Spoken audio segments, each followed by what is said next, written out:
Hey, it's Tom from Inspiration Metalworks. In this week's video, we're going to take a quick look at setting up digital signage in your shop. So the other day, I'm listening to this podcast, Business of Machining podcast, right? The Johns, John Grimsmo and John Saunders. Almost speak English today. And it's funny because they're talking about ways that they can improve in the shop, and one of the things that Saunders brings up, he wants to do in his shop, is using some digital signs, almost like work trackers, Kanban kind of setups. And I'm sitting there listening to it and thinking, wow, that's funny because I was just looking at how to do this for the day job. Right? In fact, I was researching digital signage and different ways to display content in a variety of ways. And I thought, this might be a good time to go ahead and knock out a quick video and help myself, but then help other people too. So let's take a look at the components here. I don't have everything here, so we're going to be just thinking theory today because I'm actually ordering stuff now. So what are you going to need? Well, first off, you're going to need some sort of monitor, right? What do you want to display this on? Do you have an old computer monitor? Do you have a projector you're going to use?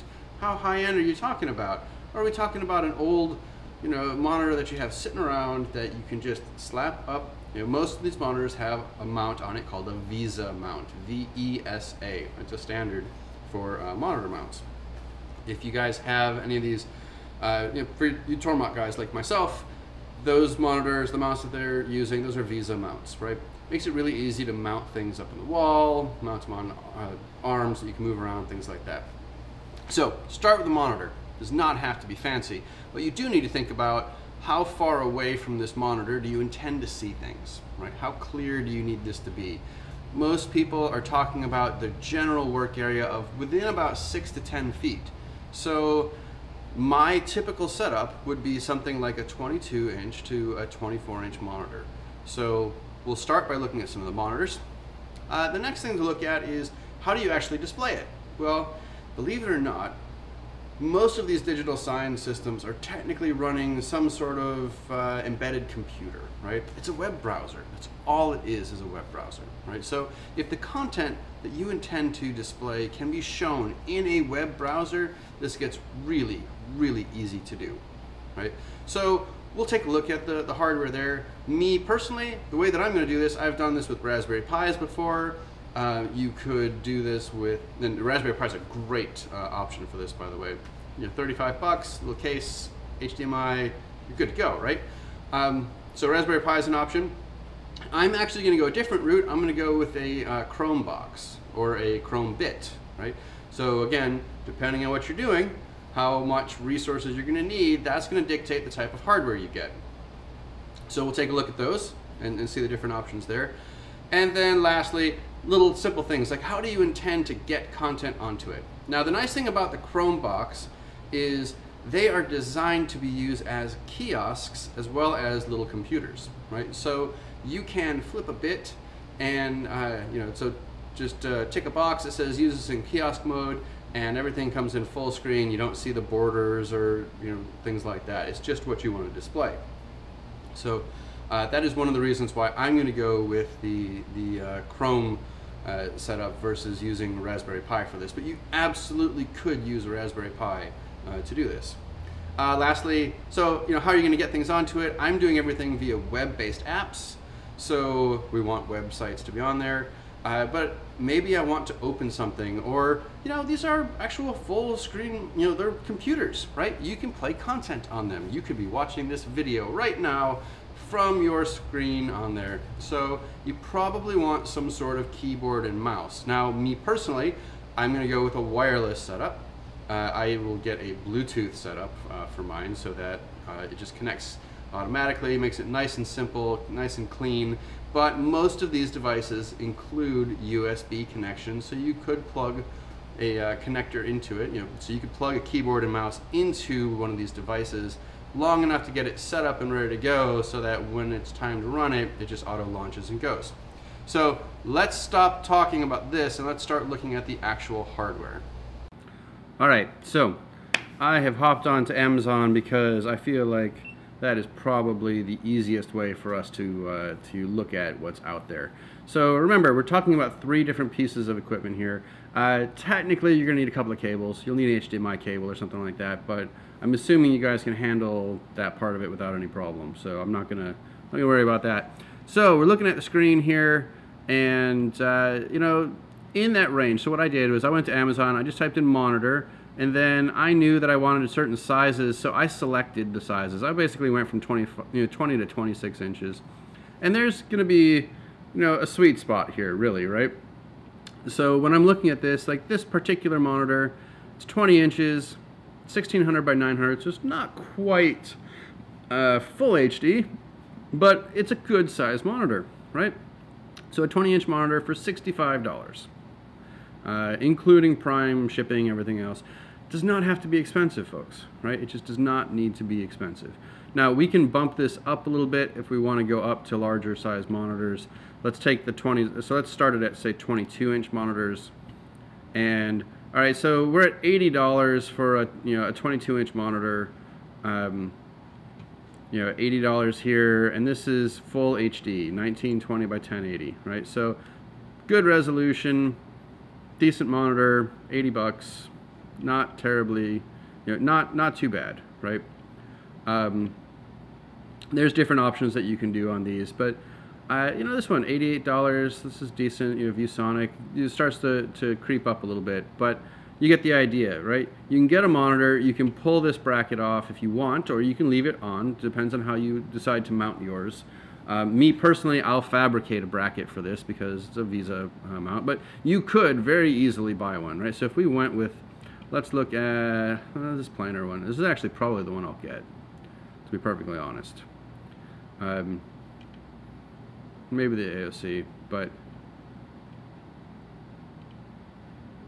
yeah, looking at it, I'm going to say that probably one of the better ones that I'm seeing here. Oh, 24-inch, temporarily out of stock, right? See? So I'm going to try and find that balance between the right size and the right price. All right, this isn't bad. 23 inches, $100, Prime, you know, free shipping. Okay, so this is the one that I'll order, right? So it's here. We're going to buy it new, ready to go, and most times when you come in here, they're going to look, hey, it's already got some of this stuff that I'm looking for right here. I could get all 3 of these for $127. It knows what I frequently, or what people would typically use.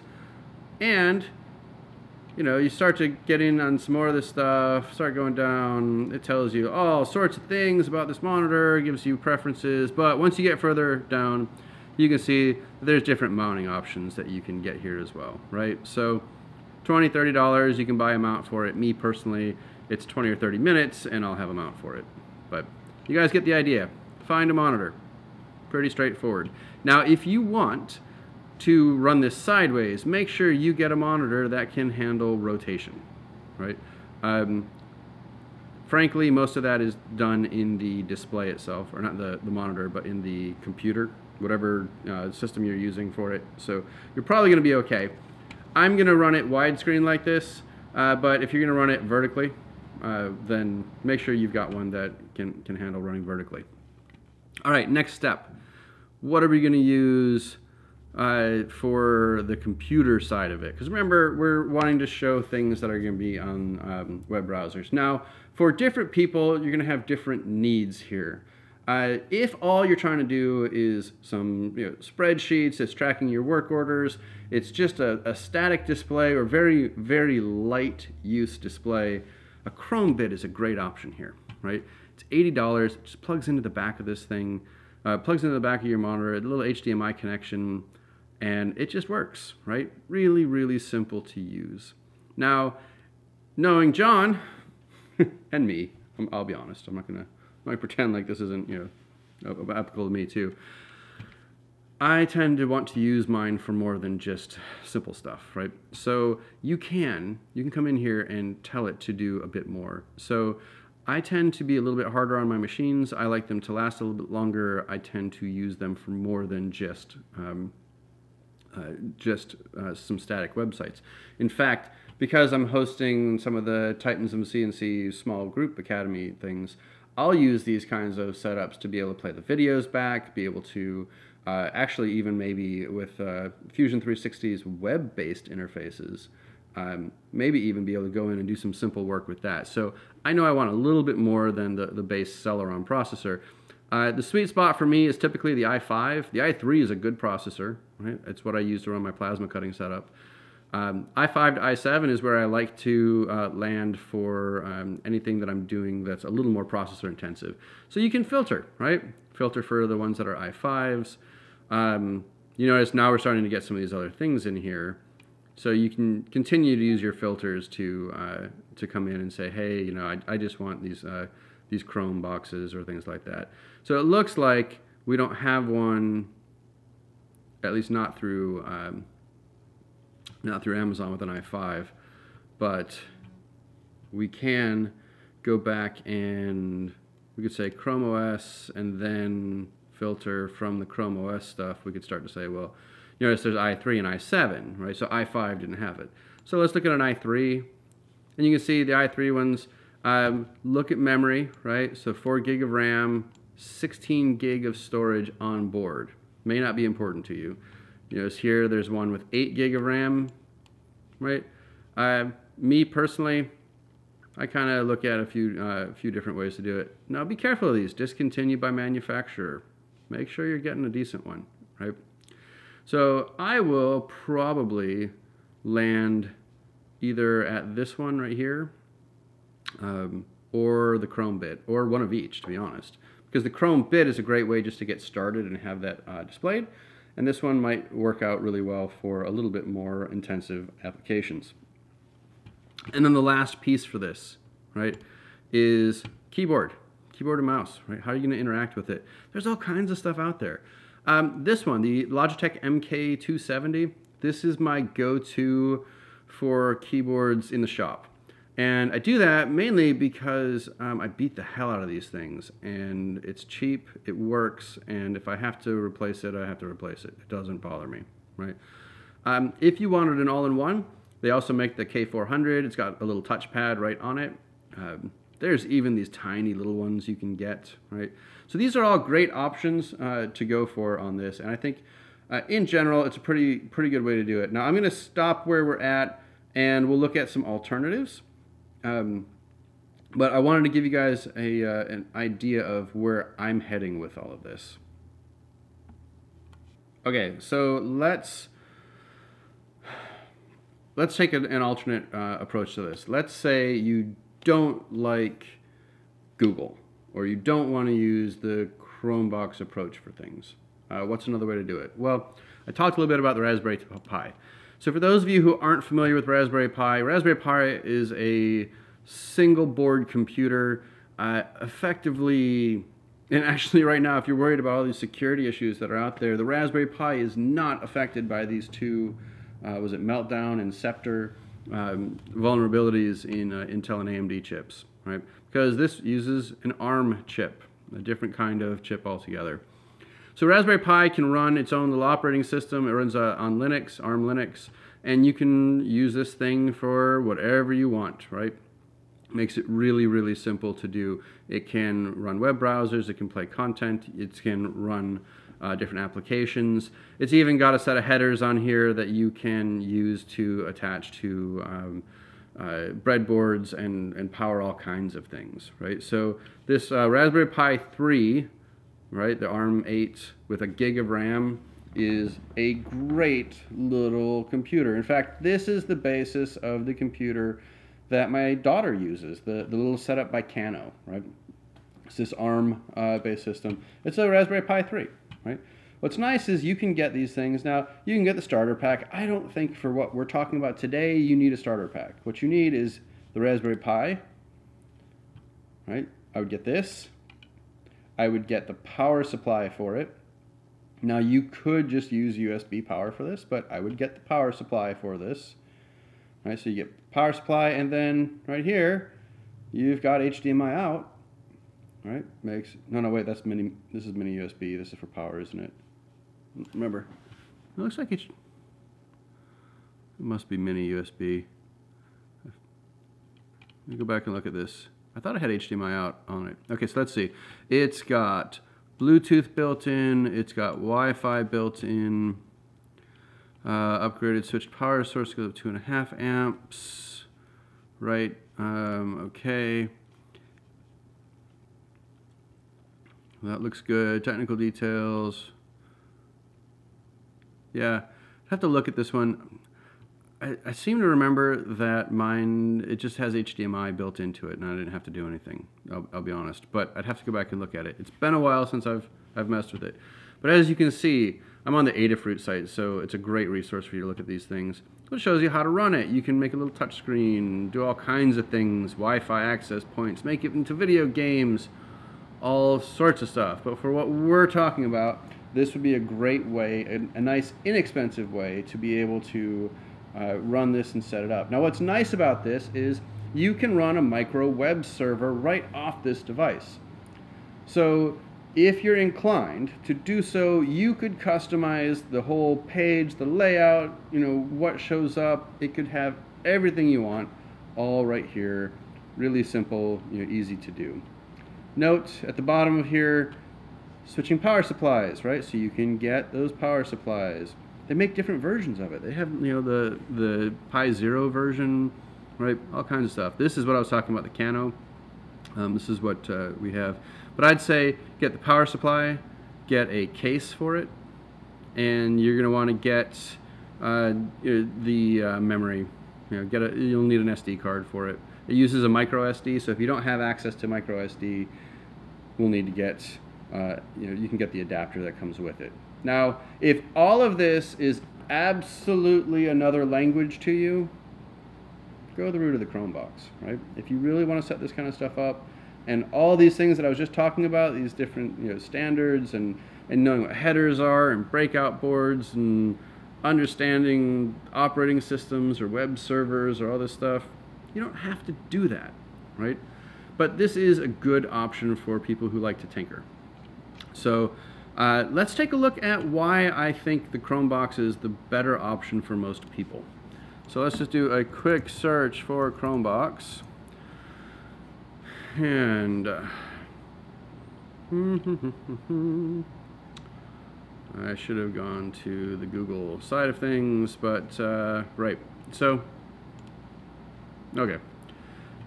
This is one of the things that I was looking at, is using it for meetings and conferencing and stuff like that. But let's just look at Chrome devices. So there's different kinds of devices. I actually have a Chromebook that I use for just my basic web browsing kinds of things. You can use these Chrome boxes for video conferencing setups, things like that.